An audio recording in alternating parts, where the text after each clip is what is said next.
مدینے کی گلیاں ہیں اور ایک لڑکا ہے، نوجوان ہے، عاشق رسول، لیکن جب ایمان نہیں لایا تھا تب وہ اپنے چچا کا ساتھ دیتا تھا، اپنے چچا کے ساتھ رہتا تھا، پہنتا بھی اپنے چچا کا تھا، کھاتا بھی اپنے چچا کا تھا۔ ماں بیٹے دو لوگ تھے، چچا کے پاس رہتے تھے، چچا کے گھر رہتے تھے، چچا نے ان کو اپنے گھر رکھا ہوا تھا۔ ایک دن وہ آیا کہ یہ نوجوان لڑکا گھوڑے پر سوار ہو کے نکلا، جا رہا تھا کسی کام سے۔ راستے میں کیا دیکھا؟ بھیڑ لگی ہوئی ہے۔ ہوتا نا جب نوجوان ہوتا ہے کوئی، باہر یا کہیں بھی جائے، جب اسے کہیں بھیڑ دکھتی ہے یا کوئی لڑائی جھگڑے کا ماحول دکھتا ہے، اس میں گھسنے کی کوشش کرتا ہے۔ یہ بھی نوجوان تھا، ہٹا کٹا تھا، بھیڑ دیکھی تو بھیڑ کے پڑوس گیا، کہا بھائی کیا بات ہے، یہاں یہ بھیڑ کیسی جمع ہے، لوگوں نے ہجوم کیسا لگا رکھا ہے؟ تو ایک کہنے والے نے کہا کہ تجھے پتا نہیں یہاں موجود کون ہے؟ کہا بھائی کون موجود ہے؟ کہا ان کا نام محمد ہے صلی اللہ علیہ وسلم۔ کہا انہیں محمد عربی کہتے ہیں، یہ اللہ کے رسول ہیں، اللہ کے نبی ہیں، ان کا چہرہ چاند سے زیادہ خوبصورت ہے، ان کے دانت اتنے خوبصورت ہیں کہ جب یہ مسکراتے ہیں تو روشنی نکل کر سامنے والے پہاڑوں پر نظر آیا کرتی ہے، ان کا حسن و جمال بہت اعلیٰ ہے، بہت اعلیٰ شخصیت ہے، اللہ کے نبی ہیں۔ کہا اچھا، عادت ہوتی ہے نا نوجوانوں کی، بھیڑ کے اندر سے دیکھوں تو اتنی تعریفیں سن رہے ہیں تو دیکھوں تو یہ ہے کون، ذرا ہم بھی تو اس کے چہرے کو دیکھیں، ذرا ہم بھی تو دیکھیں اس نورانی چہرے والے کو، اس نورانی حسن و جمال والے کو، آخر جتنی تعریف اس کی یہ کر کے گیا ہے کیا ویسا ہے یہ؟ انہوں نے ایسے بھیڑ لگی تھی نا، لوگوں کو ہٹا بچا کے جھانک کے دیکھا، اندر سے حضور کا چہرہ نظر آیا۔ جب حضور کا چہرہ دیکھا، ابھی ایمان نہیں لائے تھے، ابھی ایمان نہیں لائے تھے، لیکن جیسے حضور کا چہرہ دیکھا، قسم خدا کی حضور کا چہرہ ان کے ذہن میں بس گیا، حضور کی محبت ان کے سینے میں پیوست ہو گئی، ان کے دل میں حضور کا عشق آ گیا۔ اب تو بات یہ تھی کہ بس حضور کا چہرہ دیکھتے ہی حضور پر ایمان لے آئے، حضور کا چہرہ دیکھتے ہی حضور کا کلمہ پڑھ لیا۔ بھیڑ زیادہ تھی، قریب نہیں پہنچ پائے۔ حضور اتنے خوبصورت تھے، اتنے حسن و جمال کے مالک تھے، جو بھی آپ کا چہرہ دیکھتا تھا آپ کا دیوانہ ہو جایا کرتا تھا، آپ کا مستانہ ہو جایا کرتا تھا۔ چہرہ دیکھا، ایمان لے آئے، کہا اس کا چہرہ اتنا خوبصورت ہے یہ تو جھوٹا ہو ہی نہیں سکتا، اس کا چہرہ اتنا خوبصورت ہے یہ تو جادوگر ہو ہی نہیں سکتا۔ لوگ غلط بتاتے ہیں، لوگ غلط کہتے ہیں کہ یہ جادوگر ہے، لوگ غلط کہتے ہیں کہ یہ جھوٹے ہیں۔ نہیں نہیں، جس کا چہرہ اتنا خوبصورت ہو وہ جھوٹا نہیں ہو سکتا۔ حضور کو دیکھا، واپس چلے آئے، گھر چلے آئے، لیکن ذہن میں حضور کی ہی صورت تھی، ذہن میں حضور کا ہی چہرہ تھا، دل میں حضور سے محبت، پیار، عشق پیوست ہو گیا۔ چچا کے سامنے بیٹھے تھے، کھانا کھا رہے تھے، اور عجیب ان کا آج ماحول تھا۔ چچا نے پوچھا بیٹا کیا بات ہے، آج تمہارا کچھ ماحول الگ الگ لگ رہا ہے، کیا طبیعت خراب ہے؟ کہا چاچا کچھ نہیں۔ کہا وہ بہت خوبصورت تھا۔ کہا کس کی بات کرتے ہو، آخر کون خوبصورت تھا؟ کہا ان کا نام محمد ہے، ان کے چہرے پر ایک الگ ہی کشش تھی، ان کے چہرے پر ایک الگ ہی نور تھا، وہ بڑا سچے ہیں، ہم نے تو ان کا دل سے کلمہ پڑھ لیا ہے اور ہم تو بس انہی کے ہو گئے ہیں۔ چچا نے دیکھا، ایک تھپڑ مارا، کہا بے وقوف، تجھے یہ پتا نہیں ہے وہ ہمارے دھرم کا نہیں ہے، وہ ہماری کاسٹ کا نہیں ہے، ہمارے دھرم کا نہیں، ارے وہ تو جادوگر ہے، تو نے اس کا کلمہ پڑھا، تو میرے سامنے اس کی تعریف کرتا ہے؟ کھاتا میرا ہے، تعریف اس کی کر رہا ہے، پہنتا میرا ہے، تعریف اس کی کر رہا ہے، رہتا میرے گھر ہے، تعریف اس کی کر رہا ہے، کہ اگر تو نے آئندہ اس کی تعریف کی تو مجھ سے برا کوئی نہیں ہوگا، اور تو کہتا ہے کہ تو نے اس کا کلمہ پڑھ لیا، تو اس پر ایمان لے آیا، یہ بہکی بہکی باتیں میرے سامنے مت کر، اس لیے کہ تو میرے گھر رہتا ہے، میرے گھر کھاتا ہے، ہر تیرا خرچ میں دیتا ہوں، اور تو نے اگر ان کا کلمہ پڑھ لیا ہے، یہ غلط بات ہے، ایسا نہیں کر سکتا تو، میں آج کے بعد تیرے منہ سے اس کی باتیں نہ سن لوں۔ جو حضور کا ہو جاتا ہے نا، دنیا کی کوئی طاقت اسے حضور سے الگ نہیں کر سکتی، دنیا کی کوئی طاقت اسے حضور سے جدا نہیں کر سکتی۔ جو بھی حضور کا ہو گیا تو بس حضور کا ہو گیا، اب دنیا کی کوئی طاقت اسے حضور سے الگ نہیں کر سکتی۔ اگر حضور سے کسی کو عشق ہو گیا تو کوئی بھی اب الگ نہیں کر سکتا، کیونکہ انسان آج دنیا داروں سے عشق کرتا ہے، دنیا کے لوگوں سے عشق کرتا ہے تو ان کے عشق میں اپنی زندگی فنا کر دیتا ہے۔ وہ تو میرے نبی ہیں، تو میرے حضور ہیں، اگر ان سے عشق ہو جائے، ان کے نام پر جان بھی دینی پڑے تو پھر چلی جائے، سب تیار ہیں قربان کرنے کے لیے، جان تیار ہے، لیکن حضور سے کوئی الگ کرے، حضور سے کوئی جدا کرے تو یہ برداشت نہیں ہے۔ حضور کو کوئی برا بھلا کہے، یہ سن نہیں سکتے۔ کسی عاشق نے پوچھا ایک سے کہ بڑے دعوے کرتے ہو، عشق کی باتیں کرتے ہو، مجھے تو ایسا لگتا ہے کہ تم ڈھونگ کرتے ہو، یہ عشق وشق کچھ نہیں ہوتا، صرف ایسے ہی باتیں ہوتی ہیں۔ اس کی آنکھ میں آنسو آ گئے، کہنے لگا میاں تجھے عشق ہو خدا کرے، پھر تجھے اس سے کوئی جدا کرے تو اسی کا نام جپا کرے، اسے تسبیحوں پہ پڑھا کرے، پھر میں تیرے پاس آؤں، پھر میں تجھ سے کہوں میاں عشق ایک ڈھونگ ہے، تو تو نہیں نہیں کہا کرے، تو کہے گا نہیں عشق ڈھونگ نہیں ہے، عشق ڈھونگ نہیں ہے۔ اگر حضور سے عشق ہو گیا ہے تو زندگی ختم ہو جائے، زندگی کوئی لے لے مار دے جان سے، کوئی فرق نہیں پڑے گا، کوئی ہاتھ کاٹ دے، کوئی گردن کاٹ دے، تکلیف نہیں ہوگی۔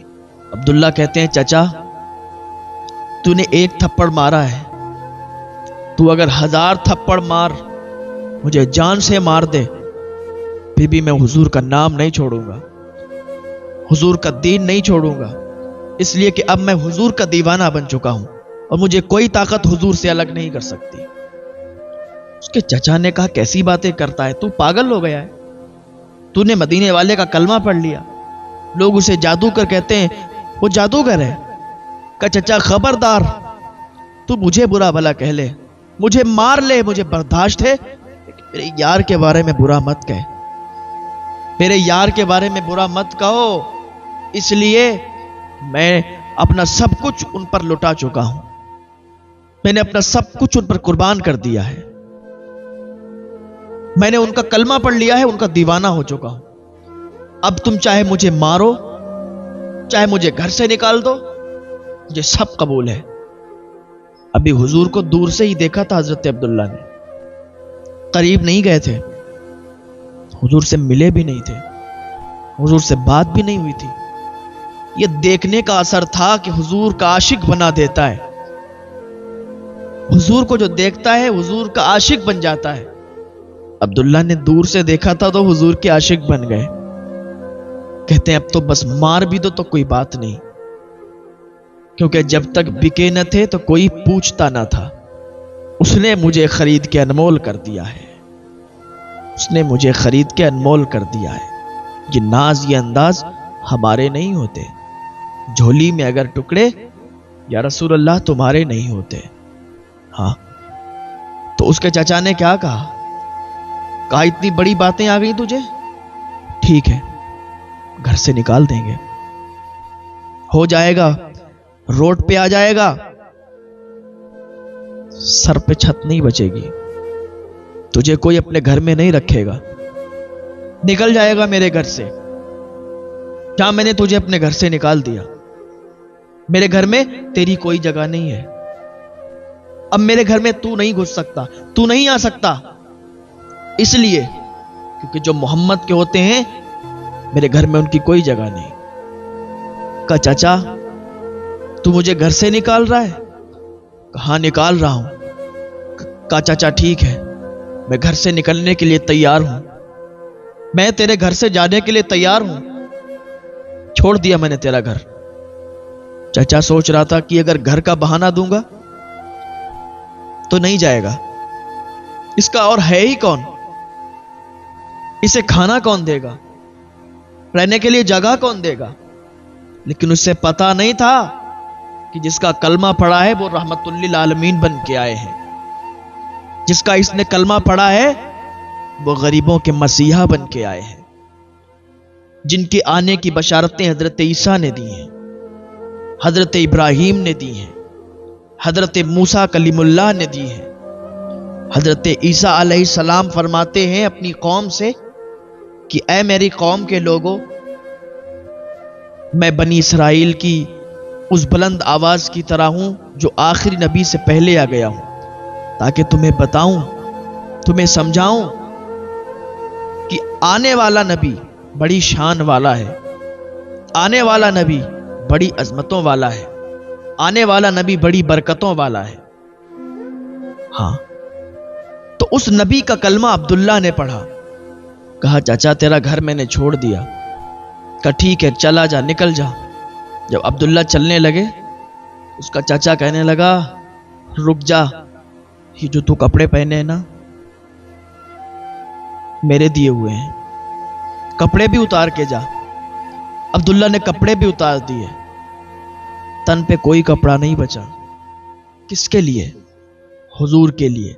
حضور کے عشق میں عبداللہ نے کپڑے بھی دے دیے، عبداللہ کے پاس کپڑے بھی نہیں بچے. کہ یار کے لیے سب کچھ قربان ہے، یار کے لیے تو جان قربان ہے، تو پھر گھر اور کپڑے کیا حیثیت رکھتے ہیں. دے دیے. عبداللہ جانے لگے، ماں کے پاس گئے. امی چچا نے سب کچھ چھین لیا ہے، گھر سے نکال دیا ہے، کپڑے بھی چھین لیے ہیں. امی ایک جوڑ کپڑے دلوا دو. ان کی امی نے کہا بیٹا میرے پاس پھوٹی کوڑی نہیں ہے، تجھے تو پتا ہے تیرے چچا کیا رہتے ہیں، تجھے تو پتا ہے جتنا ہمارے پاس ہے سب تیرے چچا کا ہے، ہمارے پاس تو اتنے پیسے نہیں ہیں کہ تجھے کپڑے دلوا دیں. لیکن بیٹا 2 پھٹے ہوئے دوپٹے رکھے ہیں، 2 دوپٹے لے، اوڑھ ان کو، ایک کو باندھ ایک کو اوڑھ، اور جا اپنے یار سے ملنے چلا جا، چلا جا اپنے یار سے ملنے. حضرت عبداللہ نے جلدی سے 2 دوپٹوں کو اوڑھا، ایک کو اوڑھا ایک کو باندھا، نکل گئے مدینے کی گلیوں میں، تلاش کرنے لگے حضور کو کہ حضور کہیں نہ کہیں تو مل جائیں گے. چلتے رہے، خیال آیا یار عبداللہ تو نے کس کے لیے اپنوں کو چھوڑ دیا، تو نے کس کے لیے چچا کے گھر کو چھوڑا ہے، تو نے کس کے لیے اپنے کپڑوں کو بھی دے دیا، اس کے لیے جس کو تو نے ابھی تک دیکھا نہیں، اس کے لیے جس سے تو ابھی تک ملا نہیں، اس کے لیے تو نے سب کچھ چھوڑ دیا عبداللہ. یاد آ رہی تھی حضور کی، ارے حضور سے تو ملے نہیں، حضور کو تو دیکھا نہیں قریب سے، حضور نے مجھے نہیں دیکھا، میں نے قریب سے حضور کو نہیں دیکھا، دور سے ہی دیکھ کے میں حضور کا عاشق ہوا، حضور کے لیے میں نے سب قربان کر دیا.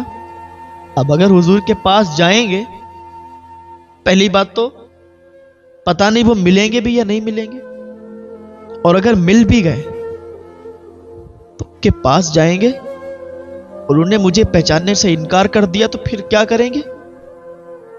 انہوں نے مجھے پہچانا نہیں تو پھر کیا کریں گے؟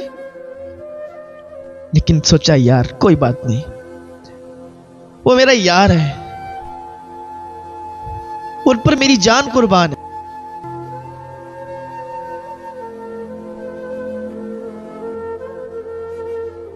دل منور میرا مدینہ ہے، ایسے خیال آ رہے تھے۔ سوچا کوئی بات نہیں ہے، اگر انہوں نے مجھے نہیں دیکھا تو کیا ہوا؟ اگر انہوں نے مجھے نہیں پہچانا تو کیا ہوا؟ اگر پہچاننے سے انکار بھی کر دیا نا تو پھر کوئی بات نہیں، روٹوں پہ رہ کے گزارا کر لیں گے، بھیک مانگ لیں گے، لوگوں کے سامنے ہاتھ پھیلا کے اپنی زندگی گزار لیں گے، لیکن یار کو نہیں چھوڑیں گے۔ شیطان بہکا رہا تھا نا، عبداللہ تو نے جس کے لیے دنیا چھوڑ دی، اپنا گھر وار سب چھوڑ دیا، اگر وہ تجھے پہچاننے سے انکار کر دیں تو پھر کیا کرے گا؟ اگر کوئی ہو اب وہ کسی کے لیے اپنے گھر والوں کو چھوڑ دے، سب کو چھوڑ دے اور اس کے پاس جائے اور وہ پہچاننے سے انکار کر دے تو پھر اس کے دل پر کیا گزرے گی؟ لیکن جو عاشق ہوتا ہے نا، پھر محبوب اسے اگر دھتکار کے بھگا بھی دے، محبت کم نہیں ہوتی، عشق کم نہیں ہوتا، اس لیے کیونکہ عشق کی ایک منزل الگ ہوتی ہے، محبت کی منزلیں الگ ہوتی ہیں، عشق کی منزلیں الگ ہوتی ہیں۔ عبداللہ نے سوچا کوئی بات نہیں، اگر نہیں پہچانیں گے تو کوئی بات نہیں، روٹوں پر بیٹھ کے بھیک مانگ کے اپنی زندگی گزار لیں گے، لیکن یار کو نہیں چھوڑیں گے، یار کو نہیں چھوڑیں گے۔ جا رہے تھے، ایک شخص ملا، اس سے پوچھا کہ مجھے مسجد کا پتہ بتا دو۔ اس نے کہا وہ ادھر جاؤ، سائٹ سے مسجد پڑے گی۔ عبداللہ مسجد کی تلاش میں نکلے کہ مسجد میں جا کے آرام کر لیں گے، مسجد میں جا کے ٹھہر جائیں گے، رات زیادہ ہو چکی تھی۔ عبداللہ جیسے ہی مسجد کے دروازے پر پہنچے، ذرا دل تھام کے سنے، عبداللہ جیسے ہی مسجد کے دروازے پر پہنچنے کے بعد کیا دیکھتے ہیں؟ وہاں پر ایک شخص دروازے پر کمبل لے کے کھڑا ہے، اور کمبل اس نے مجھے دیا۔ عبداللہ کہتے ہیں اس نے مجھے کمبل دیا اور کہا عبداللہ آنے میں بڑا دیر کر دی ہے، عبداللہ آنے میں بڑا دیر ہو گئی، تمہاری ہی باتیں چل رہی تھی، تمہارا ہی ذکر چل رہا تھا، حضور تمہیں یاد کر رہے تھے۔ ابھی سوچ رہا تھا کہ جس کے لیے میں یہ سوچ رہا تھا کہ وہ مجھے پہچانیں گے یا نہیں پہچانیں گے، وہاں تو عبداللہ ہی کی باتیں چل رہی ہیں، وہاں تو عبداللہ ہی کا ذکر چل رہا ہے۔ تو عبداللہ کہتے ہیں کہ تم کون ہو؟ کہا مجھے نہیں جانتے، میرا نام بلال ہے، میں حضور کا غلام بلال ہوں، حضور نے اپنا نورانی کمبل مجھے دیا اور کہا بلال میرا ایک غلام آ رہا ہے، میرا ایک یار آ رہا ہے، وہ مجھ سے ملنے کے لیے آ رہا ہے، دل میں یہ بھی خیال کرتا ہے کہ وہ مجھے پہچانیں گے یا نہیں پہچانیں گے۔ بلال جب وہ آ جائے نا، میرا یہ کمبل اسے پیش کر دینا، میرا کمبل اسے دے دینا۔ حضرت بلال کہتے ہیں عبداللہ تمہارا ہی ذکر چل رہا تھا، تمہاری ہی باتیں چل رہی تھیں، حضور فرما رہے تھے میرا ایک عاشق ہے جس نے اپنے گھر کو چھوڑ دیا، اپنے چچا کو چھوڑ دیا، اپنے کپڑوں کو بھی اپنے چچا کو دے دیا، تنے تنہا 2 کپڑوں میں آ رہا ہے، 2 دوپٹے پہن کے آ رہا ہے، وہ میرا عاشق ہے، میرا یار ہے، اس کو یہ کمبل پیش کر دینا۔ حضور تمہاری باتیں کر رہے تھے۔ عبداللہ نے جب اتنا سنا تو آنکھوں سے آنسو نکلنے لگے، آنکھوں سے آنسو بہنے لگے۔ عبداللہ کہتے ہیں جس کے بارے میں میں سوچ رہا تھا تو میری باتیں کر رہے ہیں، میں سوچ رہا تھا کہ یہ مجھے پہچانیں گے نہیں، انہوں نے تو پہچاننے کی بات تو دور ہے، انہوں نے تو میرا ذکر یہاں پہ کیا اور میرے لیے یہ کمبل دیا۔ وہ سردیوں کا موسم تھا، عبداللہ کہتے ہیں کہ میں مسجد نبوی میں چلا گیا، مسجد نبوی میں آرام کرنے لگا۔ اب میں بس اسی فکر میں تھا کہ کب حضور آئیں اور کب میں ان کا دیدار کروں، کب حضور آئیں اور کب میں ان سے ملوں۔ بڑی محبت تھی، بڑا عشق تھا۔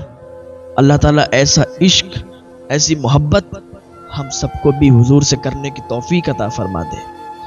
عبداللہ کہتے ہیں میری انتظار کی گھڑیاں ٹک ٹکی باندھ کر بس چل رہی تھیں، بار بار گھڑی کی طرف دیکھ رہا تھا کہ اب ٹائم ہو جائے، اب ٹائم ہو جائے، اب یار کا جلوہ دکھ جائے، اب یار کا چہرہ نظر آ جائے۔ عبداللہ کہتے ہیں کہ میں اسی انتظار میں رہا کہ حضور آئیں گے اور حضور کا دیدار کریں گے۔ بڑی امید ہے سرکار قدموں میں بلائیں گے، کرم کی ایک نظر ہوگی مدینے ہم بھی جائیں گے۔ حضرت عبداللہ کہتے ہیں وہ ٹائم بھی آ گیا۔ جب فجر کا ٹائم ہوا، جب فجر کا وقت ہوا تو ہم نے دیکھا نمازی آنے لگے، نمازی آتے جا رہے تھے۔ میں جھاگ جھاگ کر دیکھ رہا تھا کہ اب حضور آ رہے ہیں، اب حضور آ رہے ہیں۔ ساری مسجد بھر گئی نمازیوں سے، ساری مسجد بھر گئی۔ ہم حضور کے انتظار میں تھے، حضور آئیں تو حضور سے ملاقات کریں، حضور آئیں تو حضور سے مصافحہ کریں، حضور آئے تو حضور کے گلے لگے، حضور آئے تو حضور کے قدموں کو پکڑ کر ہم بھی کہیں کہ یا رسول اللہ ہم بھی آپ کے غلام ہیں، ہم بھی آپ کے دیوانے ہیں، ہم بھی آپ کے عاشق ہیں، حضور آئے تو ہم ان سے ملاقات کریں۔ عبداللہ کہتے ہیں کہ وہ ٹائم بھی آیا کہ حضور تشریف لے آئے۔ حضور جیسے ہی مسجد نبوی میں داخل ہوئے ڈائریکٹ مصلی پر چلے گئے۔ میں سوچ رہا تھا کہ ارے حضور نے تو مجھے نہیں دیکھا۔ میں سوچ رہا تھا حضور آئیں گے، مجھ سے ملیں گے، میں ان کے قدموں کو پکڑ کے روؤں گا، میں ان کے قدموں پہ گر جاؤں گا، میں بھی کہوں گا یا رسول اللہ ہم بھی آپ کے دیوانے ہیں، ہم بھی آپ کے غلام ہیں۔ حضور کو اپنے دکھ سنائیں گے، حضور کو اپنا دکھڑا سنائیں گے، لیکن حضور تو مصلی پہ چلے گئے۔ اب یہی سوچ رہا تھا کہ حضور نے نماز ادا کی اور جیسے ہی حضور نے سلام پھیرا تو پیچھے مڑ کے کہا عبداللہ کیا حال ہے؟ عبداللہ کیا حال ہے؟ ٹھیک ہو نا؟ عبداللہ کہتے ہیں جیسے میں نے سنا کہ حضور نے فرمایا عبداللہ کیا حال ہے، ٹھیک ہو نا، جیسے حضور نے کہا تو میں حضور کے قدموں پہ گر گیا، میں حضور کے قدموں میں لپٹ گیا، میری آنکھوں سے آنسو جاری ہو گئے، میرے آنکھوں سے اشکوں کا سیلاب رواں ہو گیا، گویا کہ وہ آنسو گر رہے تھے، وہ باتیں کر رہے تھے، میری داستان حسرت وہ سنا سنا کے روئے، میرے آزمانے والے مجھے آزما کے روئے۔ یا رسول اللہ کوئی ایسا اہل دل ہو جو فسان ہے محبت، میں اسے سنا کے روؤں وہ مجھے سنا کے روئے، میں اسے سنا کے روؤں وہ مجھے سنا کے روئے۔ میں حضور کے قدموں پہ گر کے بہت رویا۔ یہ حضور کے عاشق ہیں، یہ حضور کے چاہنے والے ہیں کہ جو ایک نظر حضور کو دیکھتے ہیں اور حضور کے عاشق ہو جاتے ہیں، حضور کے دیوانے ہو جاتے ہیں۔ حضور کے نام پر لوگوں نے جانیں اپنی قربان کر دی، اور حضور کے نام پر لوگ ایسے اپنی جانوں کو قربان کر دیتے، ہنستے ہنستے اپنی جانوں کو قربان کرتے۔ اور کوئی اگر کہتا کہ تمہیں ہنسی آ رہی ہے، تم مسکرا رہے ہو، تمہیں درد نہیں ہوتا ہے، وہ کہہ دیتے تھے غلامان محمد جان دینے سے نہیں ڈرتے، یہ سر کٹ جائے یا رہ جائے کوئی پرواہ نہیں کرتے۔ اللہ تعالی ہمیں